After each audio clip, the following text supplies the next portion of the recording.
खुलुमबाय नोंथांमोनखौ केबि बड' निउस चेनेलाव बरायनाय थाबाय। जुदि नोंथांमोना आंनि चेनेलखौ दासिमबो साबस्क्राइब खालामाखैबा साबस्क्राइब खालामनानै ला आरो लोगोसे बेल आइकनआव थुनानै हो जाहाथे नोंथांमोना सानफ्रामबोनि रादाबखौ मिन्थिनो मोनो आरो खोनानो मोनो। दानिया फैदो आबुं रादाबाव। सेथियाव दं दिनै आसामनि चिफ मिनिस्टार हिसाबै हिमन्त बिश्व शर्माया फुंनि 11:30 श्रीमन्त शंकरदेवा कलाक्षेत्रआव समायखिरा लागोन।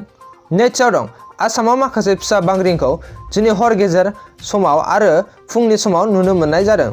बिनिनो गिबि बांग्रिंआ हरनि समाव 3.7 मेग्निट्युडनि सनितपुरनि 37 किल'मिटारसो एरियायाव जायो आरो बिनिनो नैथि बांग्रिंआ फुंनि 7:05 3 मेग्निट्युडनि नगावआव मावो।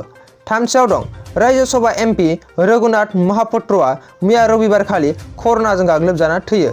बिथांखौ एम्स भुबानेश्वराव ट्रिटमेन्टनि थाखाय लांनाय जादोंमोन कर'ना पजिटिभ मोननायनि उनाव। ब्रैथियाव दं मैया रबिबारखालि इन्डियान आर्मि आरो पुलिस फर्सआ जम्मु एन्ड काश्मीराव 19टा हेन्ड ग्रेनेड्स बोखांनो मोनदों। रिपर्ट बायदियै बिथांमोना सन्देह खालामदों जे माखासे टेररिस्ट एटेक खालामनो प्लेनिं खालामदों जानो हागौ होनना। बाथियाव दं मैया रबिबारखालि काजिरङा नेशनेल पार्कनि खाथि कार्बि आलं डिस्ट्रिक्टआव माखासे हाथियार AK राइफल्स आरो गला बारुद मोननाय जादों। बिनिनो 3 सिखारिखौ हमो। बिसोरखौ नेशनेल पार्कनि लामाथिं थांबाय थानाय समाव हमो।